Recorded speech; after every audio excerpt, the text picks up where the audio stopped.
Bem-vindo ao Papo Espírita, a espiritualidade na sua vida.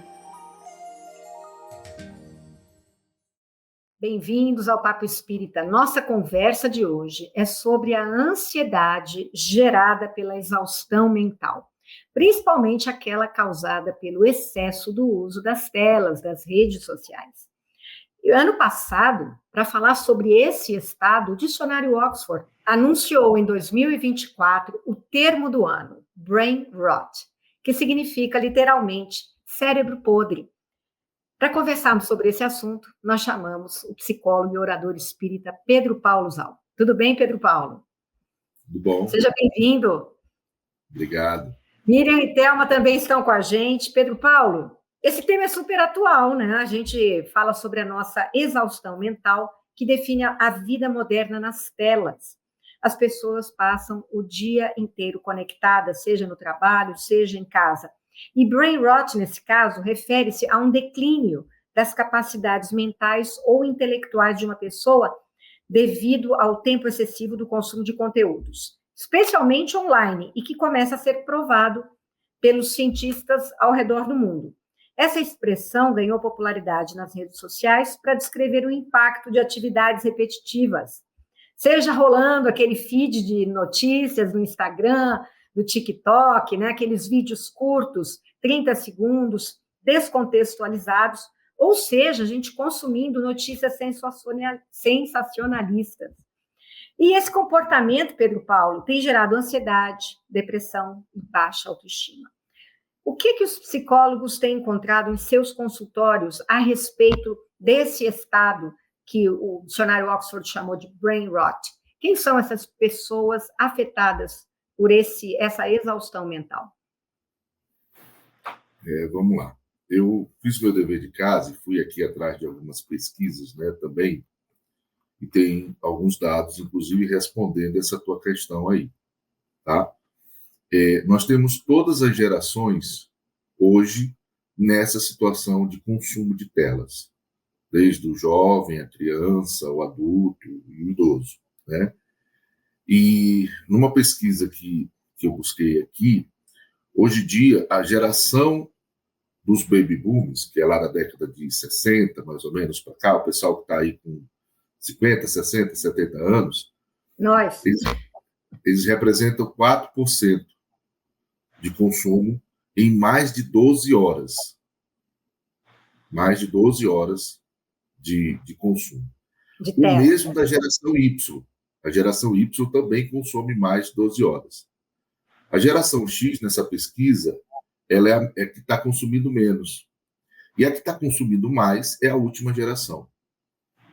Né? E aí, no caso, é a geração Z, volta dos 20, 30 anos. Uhum. Então, assim, esse fenômeno de excesso de tela ou dependência, né, de tecnologia, etc., ele está acontecendo com todo mundo, primeiro de tudo. Né? Eu acho que existe uma versão, tanto do ponto de vista psicológico, neurológico, emocional e espiritual. Do ponto de vista neurológico, já se percebeu que o nosso cérebro ele produz uma substância chamada dopamina, que gera muito prazer. E quando nós estamos lá rolando a tela, ou vendo vídeos, ou vendo mensagens sensacionalistas, etc., nós estamos gerando dopamina. E por isso que nós ficamos lá muito tempo, porque aquilo gera uma sensação de prazer no cérebro. Essa sensação de prazer normalmente se busca para, entre aspas, relaxar. Por quê? Porque durante o nosso dia, nós temos vários pensamentos passando pela nossa mente. Pensamentos em termos de construção de resultado no trabalho, pensamentos preocupantes com a família, com você mesmo, os debates internos. Todos esses pensamentos preocupantes e trabalhosos, eles dão uma sensação de estafa, de estresse. E aí, nós, em algum momento, vamos querer aliviar esse estresse. Desaliviar essa tensão que existe internamente, que é natural para todos nós. Muitos buscam os vícios tradicionais, o cigarro, o álcool, as drogas, a comida, o sexo, o trabalho, né? Os jogos. Só que agora existe um novo vício que gera muita dopamina, que é essa questão da vitimização do celular. Né? Eu diria que assim, é um vício contemporâneo. Inclusive, acho que no início desse mês, ou 3 semanas atrás, não sei se foi agora ou ano passado, o governo federal começou a regular isso no que diz respeito aos alunos dentro de sala de aula.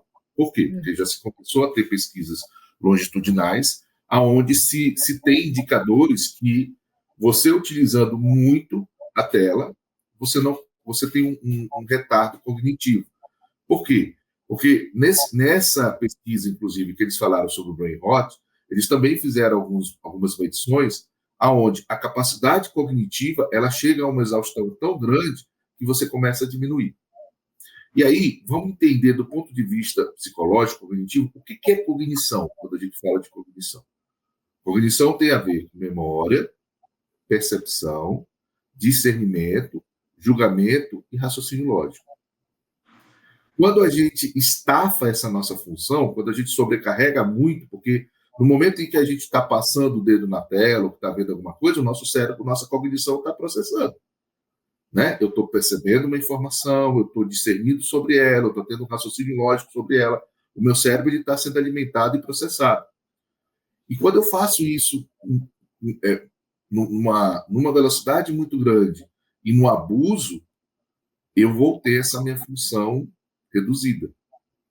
Então, cognitivamente, eu vou ter provavelmente problema de memória, eu vou ter problema de foco, eu vou ter problema de fazer afazeres longos, porque o cérebro está sendo ali alimentado a informações muito rápidas, informações curtas, né? Que a gente pega parte dela, não se aprofunda, e a gente já passa para outra, e a gente já passa para outra, e a gente já passa para outra. Então, a gente vai treinando o nosso cérebro para ter estímulos muito rápidos, a trocas de processamento muito rápido. Quando a gente tem uma coisa que leva mais tempo, não é nem que é demorado, né? É que leva mais tempo, porque antes o nosso cérebro fazia várias atividades com muito tempo e a gente ficava de boa. Hoje não. Sim. Porque os vídeos eles estão cada vez mais curtos. Né? 30 segundos, né, Pedro Paulo? 30 segundos impede você de qualquer reflexão, né? E se você, Sim, dali aquele vídeo, você já vê outro, às vezes outra temática, né? Você não tem como absorver nenhum conteúdo que vá gerar conhecimento, né? Que vai gerar alguma reflexão e alguma fixação naquilo, né? A gente precisa entender esse movimento como um novo vício. Uhum. Porque é o mesmo mecanismo de descompensação e compensação. É tipo a comida. Quando eu como compulsivamente, eu não estou preocupado com a quantidade. Eu quero a tal da fome emocional. Eu quero mexer minha boca e botar para dentro. Uhum. Né? Eu não me importo com o valor nutricional, eu não me importo com a qualidade, eu não me importo com o reflexo. Eu só quero aquele prazer rápido, instantâneo, que é a metodologia de todo vício. Todo e qualquer vício que a gente busca, a gente quer isso. Para quê? Para poder descompensar para poder recompensar as descompensações que a gente vive no dia a dia. É uma fase difícil que nós, humanos, estamos vivendo, né? Em termos de progresso fantástico, né? Mas creio que o que nós estamos começando a falar aqui é um item que nós ainda não conseguimos trabalhar melhor, né? Se eu estiver errado, me corrija, Paulo. A questão do bom senso e do discernimento, né? O uso das telas enquanto informação, ela veio para nos auxiliar, inclusive fazer buscas de coisas interessantes no sentido de conhecimento, de proporcionar um progresso, não só intelectual, mas um progresso moral. Mas como há um caldeirão de informações e que a gente não tem o hábito de filtrar, e como aquelas informações, como vocês disseram, né, nos traz prazer, e prazer ainda é tido como um elixir da felicidade, não é?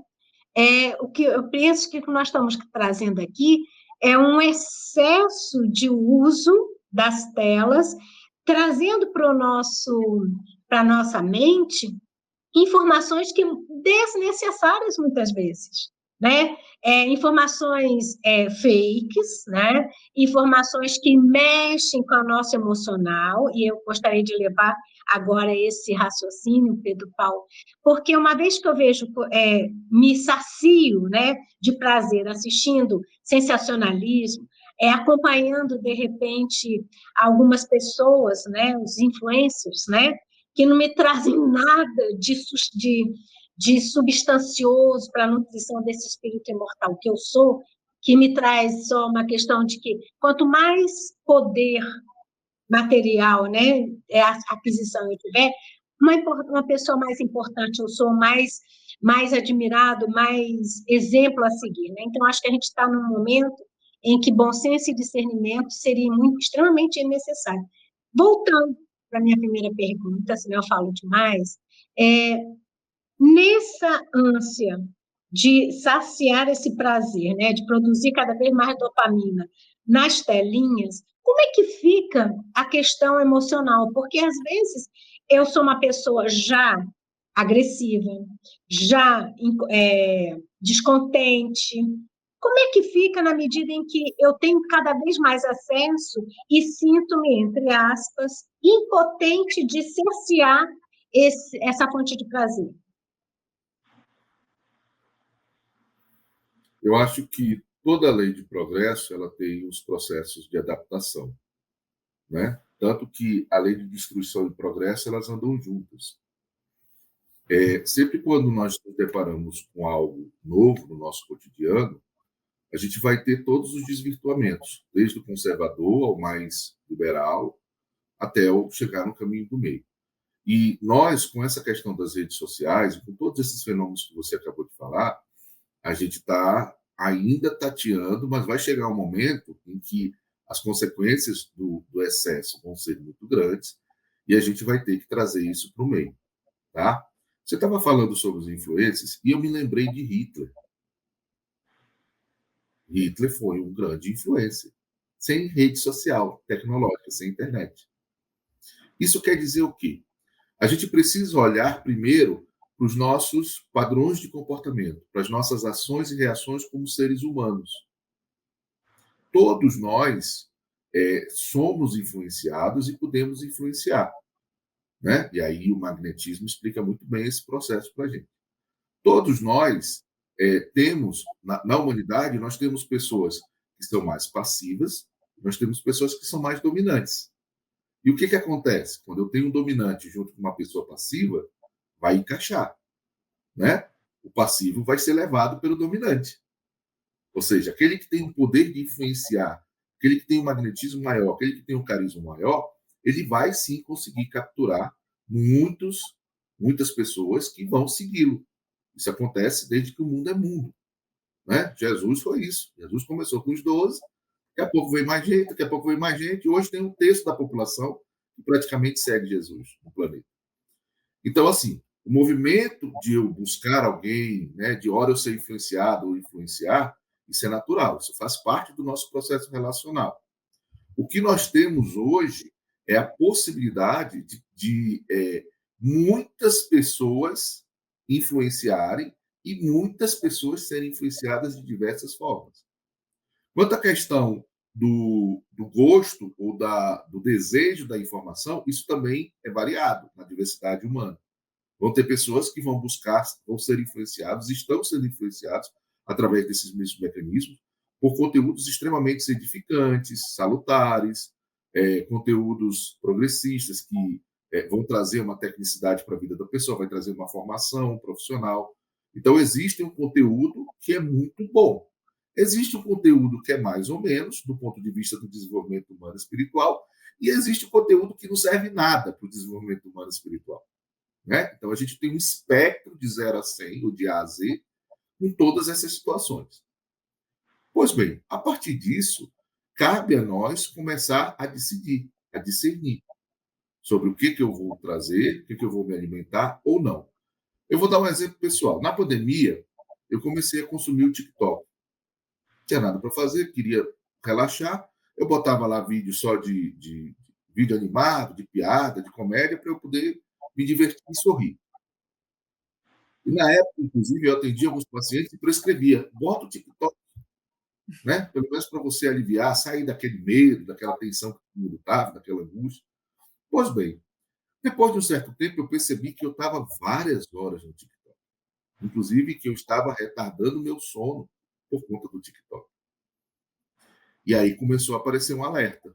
Eu disse, não, eu posso investir alguma parte do meu tempo numa distração, no entretenimento, mas eu não posso ficar condicionado a isso.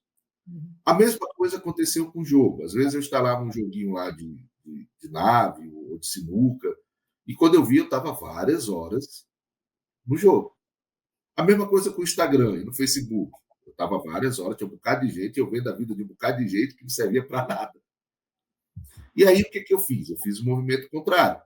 Eu desinstalei o TikTok, eu desinstalei os jogos, e eu fiz uma limpa em quem eu seguia, em quem eu podia ver notícia, eu fui tirando. E eu faço isso constantemente. Por quê? Porque aí eu faço essa análise. Isso aqui está me ajudando alguma coisa ou está perdendo meu tempo? Né? Porque eu, se deixar, eu jogo meu tempo fora. Eu tenho, e isso me gera prazer também, né? Ficar vendo essas coisas. Então, emocionalmente, é preciso que a gente tenha uma autorresponsabilidade em relação a isso, né? E saiba tentar utilizar de uma maneira mínima. E aí, eu preciso também compreender, no sentido de autoconhecimento, o que me vicia e o que não me vicia. Porque não é só rede social que acontece isso, a gente tem vários vícios, né? E faz com que também a gente não se edifique, não ajude a nossa evolução, né? Não traga nada de positivo, às vezes controlar a vida dos outros, preocupação excessiva, workaholic, tem uma série de outras coisas que também tem esse mesmo mecanismo. Mas hoje, essa questão da tela, como o celular está na nossa mão, à disposição, e eu preciso utilizar o celular, eu tenho ali uma condição que está o tempo todo me chamando. Eu vi alguns tempo atrás um filme sobre as redes, sobre o Facebook, as redes, alguma coisa. Fez um sucesso esse filme, não vou lembrar agora. E a mensagem do filme era de um. Falava no filme uma pessoa que trabalhou dentro do Facebook, dentro da engenharia principal. E ele estava mostrando como é que era todo o processo para capturar a atenção e engajamento dos usuários. E a mensagem final ele disse o seguinte: desligue todas as suas notificações. Porque uma forma de ativar o nosso gatilho, de pegar o celular e ver, são as notificações também. Né? As bolinhas vermelhas que vão aparecendo, os barulhinhos, etc. E ele disse, desligue tudo e deixe só o que você precisa. Isso é uma outra coisa também que eu faço. Hoje eu tenho talvez uns, 5 aplicativos só no meu telefone que tem notificação. O WhatsApp, o cartão de crédito, o movimento do banco, que é para ver quando mexe na conta, né? Quando entra ou sai alguma coisa, de repente está tendo um golpe, alguma coisa assim. Só coisas extremamente básicas. Então, são algumas atitudes que a gente pode começar a fazer para tentar não cair em ciladas emocionais. Né? Por quê? Eu vou sempre estar sendo chamado para isso. Entende? E aí, dependendo do tipo de personalidade que você tiver, dependendo das emoções que você abriga dentro de si, você vai se conectar mais ou menos. Por exemplo, você falou das fake news. Né? As fake news são pessoas com padrões rígidos. E isso serve para os dois lados, esquerda e direita. Pessoas com padrões rígidos, elas não querem raciocinar, elas não querem refletir, elas não querem ponderar, elas são dogmáticas. Então, se eu acredito que o mundo é vermelho, tudo que vier sobre vermelho, eu vou dizer amém. Se eu acredito que o mundo é azul, tudo que vier de azul, eu vou dizer amém. Porque o padrão rígido é isso. E é uma outra coisa que a gente precisa fazer, flexibilizar, né? Pedro Paulo, eu quero passar para a Thelma, mas antes, só para lembrar, parece inofensivo, né? Rede social, ela foi criada, né? Tem até um filme sobre isso, para, tipo, ligar as pessoas, né? Então, a gente aqui começou a usar rede social para reencontrar pessoas, para se comunicar. E, de repente, né, o Instagram foi feito para compartilhar imagens, fotos bonitas. Depois o TikTok veio, como você contou, mais para vídeos engraçados. E hoje em dia, até o X, né, o antigo Twitter, que eu ouço alguns jornalistas dizendo, nossa, eu estou com saudade, porque eu entrava no Twitter para ver notícias de outros jornais internacionais, e hoje em dia é uma coisa assim que terra de ninguém, né? Então, faz mal até para a nossa saúde emocional. Muitas pessoas abandonam. E está cada vez mais pessoas abandonando redes sociais por conta desses efeitos negativos. Então, tipo, mais de 10 anos que eu acho que a gente tem, né? Talvez uns 20 anos, 15 anos de rede social, está fazendo um barulho danado a ponto de agora os governos do mundo inteiro estarem trabalhando na preservação das crianças, né? Tirando o celular. E o celular, né, as notícias, as redes sociais ainda incutem uma coisa muito nociva para nós, que é o medo. O medo, a desconfiança, a forma como você lida com as pessoas, nisso que você chamou da polarização, né, dos extremos. Então, tudo isso, né, Pedro Paulo, atrapalha o nosso crescimento espiritual. Porque na medida em que eu não confio nas pessoas, em que eu tenho medo, em que eu me polarizo em grupos, em que eu formo a minha bolha, né, eu evito esse crescimento para o qual vim para cá, né?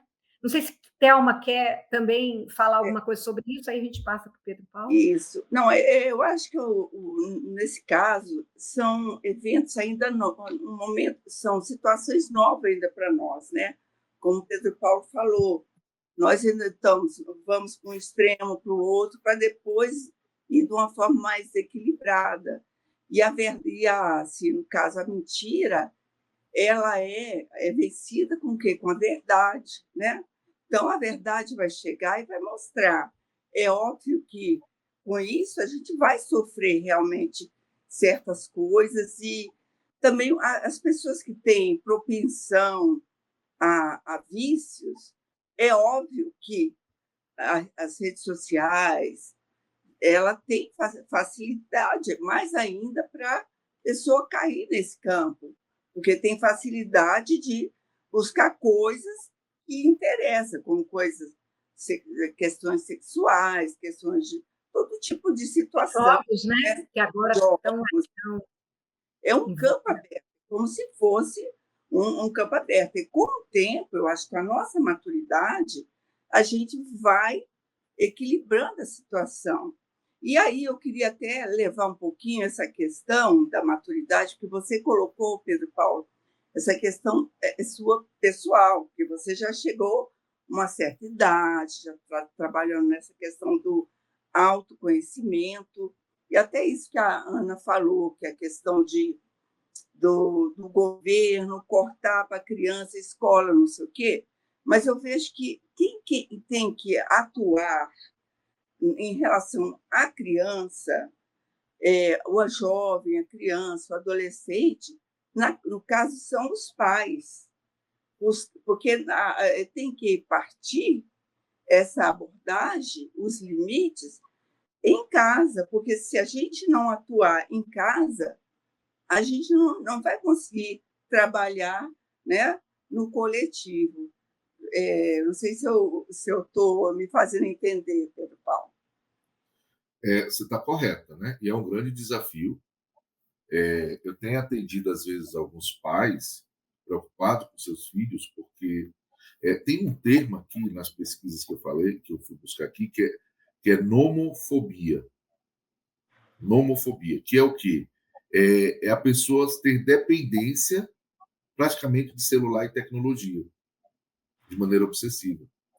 Então, por exemplo, uma vez eu atendi uma paciente e que o filho dela começou a utilizar o celular e ela quis começar a regular. E ele começou a ter um comportamento extremamente agressivo, reativo com ela, desrespeitoso, estava gerando um problema seríssimo na relação deles. Abstinência, né, Pedro Paulo? Por causa da questão da abstinência. Então, alguns jovens vão ter isso, e aí realmente é preciso um controle.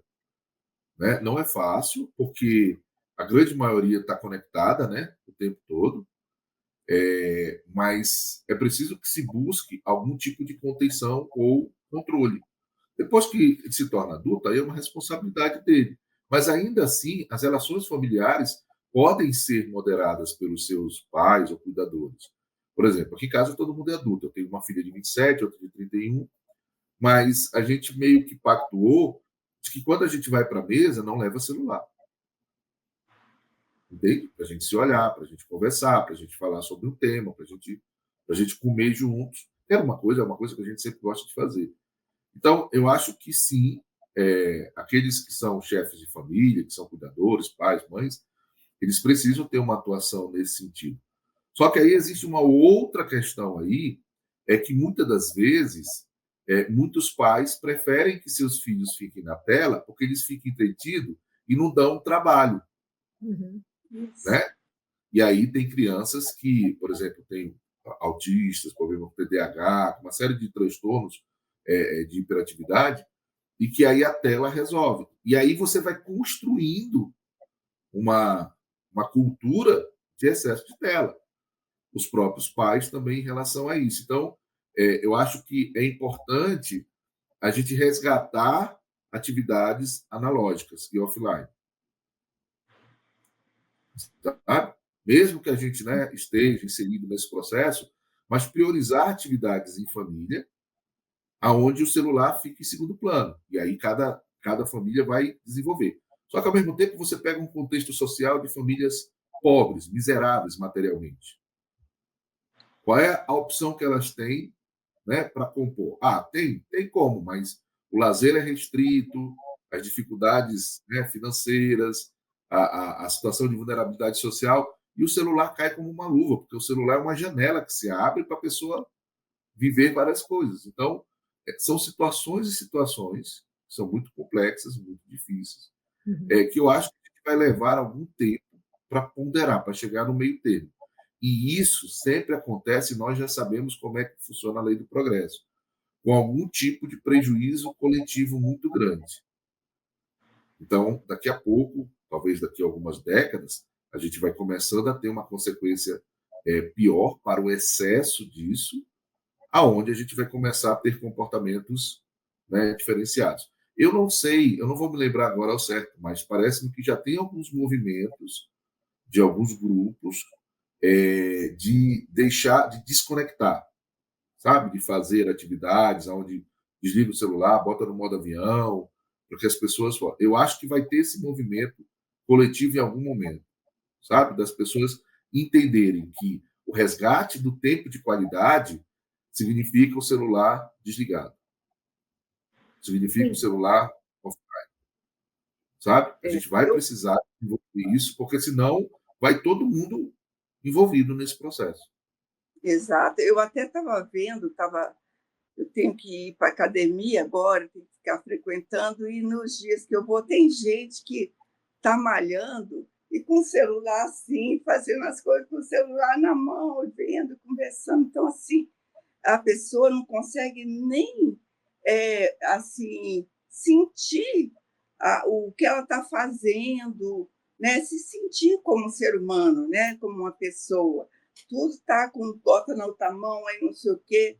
Aí é uma coisa assim que vira um zumbi, na verdade, né? Mas eu acho que tem uma coisa importante aqui que talvez a gente tenha em mãos, a gente que eu falo, os baby boomers, né?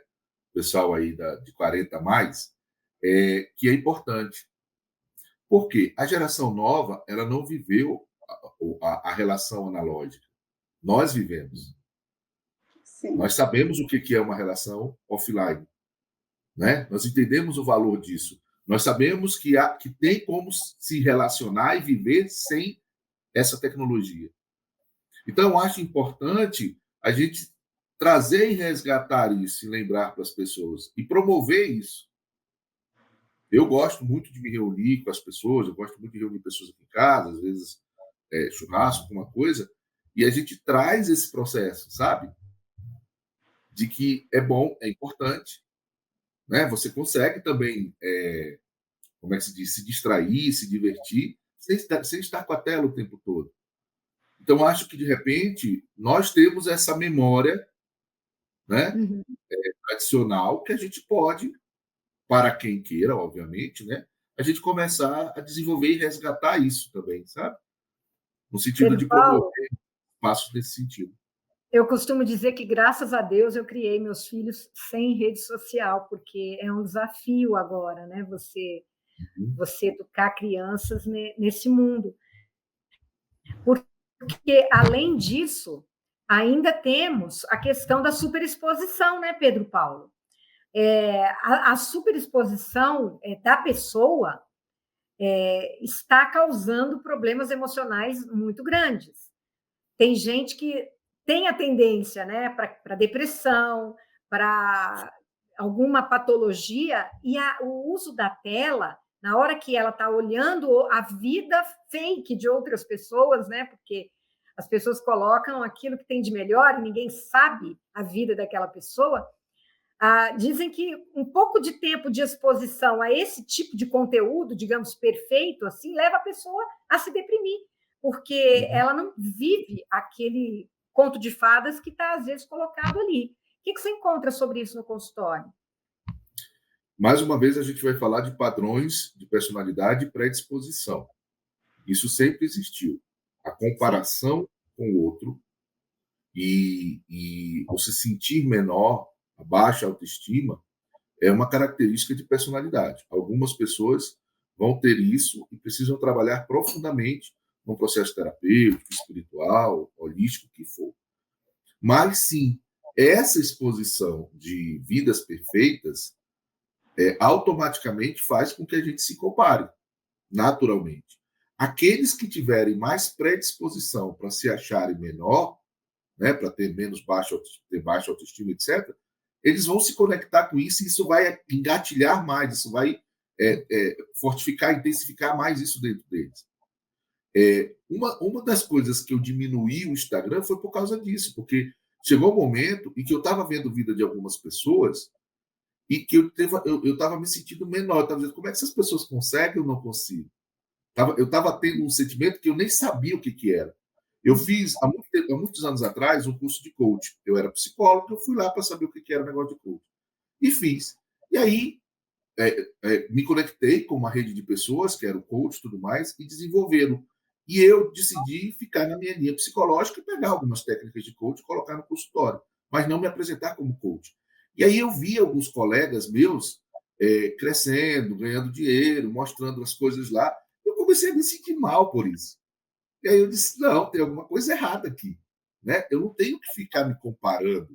Se ele está seguindo esse caminho, está bem, ótimo. Né? Cada um tem o seu direito. Eu tenho que decidir qual caminho que eu vou tomar e fazer todo um movimento de investimento, de empreendimento, para que eu siga aquilo que eu decidi. E não ficar olhando para a vida do outro. E isso foi muito bom, porque eu parei de me ocupar com isso, eu foquei na decisão que eu fiz, e hoje, graças a Deus, eu estou muito bem no que eu faço. Então, essa questão da comparação, ela vai existir com todo mundo. Agora, aqueles que têm uma predisposição, ficar conectado na rede social e vendo o tempo todo, isso vai agravar muito. Porque é um gatilho constante ali, né? Você está muito... Você fica vendo, né, a mulher que é magra, que é mais bonita, ou então o cara que é mais inteligente, ou então o cara que é mais esperto, que tem mais capacidade, que tem mais isso e tudo. E não existe isso. Várias pessoas chegam para mim, às vezes, veem minhas palestras e acham que eu leio 150 livros por ano. Né? Eu não leio muito. Eu vejo algumas... Eu sou generalista, eu não sou especialista. Então, para mim, eu leio algumas coisas. Agora, ficar lendo muito, coisas muito profundas e técnicas, eu não leio. Mas as pessoas fazem essa ideia. Né? Porque a gente cria, a gente especula, a gente olha uma pessoa, olha a vida da pessoa, aquilo que ele está mostrando, a gente acha que a pessoa é tudo aquilo. Não. Sexta-feira, sábado, eu fiz uma palestra e falei na palestra. Se eu fosse chegar aqui e falar das minhas sombras, ninguém mais iria me assistir minhas palestras. A comunhão ia me banir daqui. Entende? Então, assim... A gente não quer as pessoas perfeitas, né? A gente acha que tem que ser perfeito, por quê, né? Sim. Eu acho que isso parte também dessa questão da autopercepção, o que é muito difícil para o jovem. Né? O jovem ele não consegue ver isso, ele está no momento de tudo ou nada. Então, se ele vê algum jovem da idade dele fazendo não sei o quê, eu não trabalho muito com adolescentes, mas eu tenho alguns jovens que olham a internet e dizem, eu vou ganhar dinheiro com isso. Você não vai ganhar dinheiro com isso assim, não é assim que funciona. Né? Mas é preciso que a gente tome cuidado, sim, com essa questão das comparações. Eu acho que o que nós estamos conversando aqui é mais uma ferramenta nossa, né, no caminho evolutivo, para que a gente possa aprender melhor a exercer o livre-arbítrio, né, com mais discernimento, porque nós não estamos condenando, né, as redes sociais, né? Tanto é que o nosso programa está sendo gravado, não é? Graças a esses recursos, né? O que eu acho interessante que estava sendo dito aqui é que, na verdade, a escolha depende de cada um, né? E tudo que nos é apresentado, se eu não tenho esse cuidado, esse olhar cuidadoso para as matérias que eu estou buscando, eu acabo me prendendo cada vez mais achando que a minha realidade materialista é a única e a mais importante que existe para mim enquanto espírito, né? Como vocês tocaram num assunto importante também chamado sentir-se inadequado, né? Eu acho isso tão importante porque o sentir-se inadequado na vida, no grupo social, seja onde for, faz com que a gente crie muito mais conflito interno, né? E eu queria perguntar para você, Pedro Paulo, nesse sentir-se inadequado, nessa priorização do olhar para as questões materiais em detrimento das minhas necessidades espirituais, como é que fica nesse momento, né? E nós estamos discutindo essa exaustão pela informação, como é que fica o nosso espírito imortal? Se eu posso, como é que eu olho agora? Porque até então a gente está falando em termos de consequências do meu espírito encarnado aqui, né? Vivendo esse contexto. Mas espiritualmente, como é que eu consigo enxergar ainda um pouquinho de luz para o entendimento enquanto processo evolutivo? Tem uma frase bíblica que diz: de tudo dê graças a Deus, né? Mais ou menos assim. Tudo você tem que dizer obrigado, meu Deus. Então, tudo que existe está a nosso favor. Começa por aí. Né? Tudo que Deus permite que exista é exatamente para a nossa evolução. Inclusive as coisas negativas, para a gente aprender a discernir, que é uma capacidade espiritual evolutiva, o discernimento. Né? Eu acho que, do ponto de vista espiritual, é muito importante que a gente tenha uma inteligência que transcenda a materialidade, ou seja, que eu entenda que eu estou aqui, mas eu sou um espírito, né? Daqui a pouco eu volto para a parte espiritual. E eu tente utilizar tudo que a vida me oferece, inclusive as redes sociais, para que meu espírito melhore um pouquinho, né? Para que eu possa me descondicionar. Inclusive percebendo a minha tendência de vícios, né? A minha tendência a querer fugir das realidades através de uma atividade viciante, que é isso que a gente faz. E aí eu acho que a gente precisa, quando você tem um nível de compreensão, porque existem algumas coisas do ponto de vista espiritual que são os princípios, né? Então, por exemplo, caridade, fraternidade, solidariedade, perdão, compaixão, paciência, tolerância, tudo isso são princípios universais. E aí eu tenho que partir do seguinte ponto: isso que eu estou fazendo, que eu estou sendo estimulado, isso me aproxima desses princípios ou me afasta desses princípios? Por exemplo, a questão da polarização, que sempre existiu, né? Que é o pensamento rígido e conservador, ou extremista. Existe um princípio chamado caridade, solidariedade, fraternidade, perdão, compaixão. Quando eu vou para esses extremos, esses princípios são pulverizados. Né? Porque esses extremos, eu vou ter caridade, solidariedade, perdão, com quem pensa igual a mim. Quem não pensa, eu tenho que deletar, tenho que derrubar. Então, eu acho que a gente tem que partir dos princípios. O que eu preciso para o meu espírito evoluir? Os princípios desenvolvidos. Quer ver uma coisa? A afabilidade é um princípio. A doçura é um princípio. A obediência, o dever, a resignação, são princípios. Se eu estou usando a rede social, e isso está prejudicando os meus deveres, isso está afetando, está me desfuncionalizando, seja a nível de estudo, de profissão, de família, eu estou indo contra um princípio. Né? Se aquele conteúdo que eu estou consumindo, ele está me deixando com mais medo, com mais desespero, eu estou indo contra um princípio chamado fé. Né? Então, eu acho que quando a gente olha o nosso espírito, isso serve para tudo, não só para essa questão das redes sociais. Eu preciso ver o que me aproxima dos princípios e o que me afasta. Se aquilo está me afastando, eu tenho que abrir mão. Ele não diz lá, né? Se o olho tiver escândalo, tira ele, então corta a tua mão.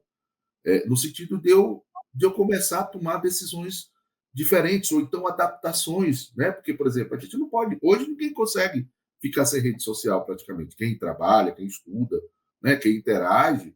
Eu não sei se você mora lá na roça, e mesmo assim, hoje, ainda assim, o cara lá está lá com o celular dele e tudo mais, né?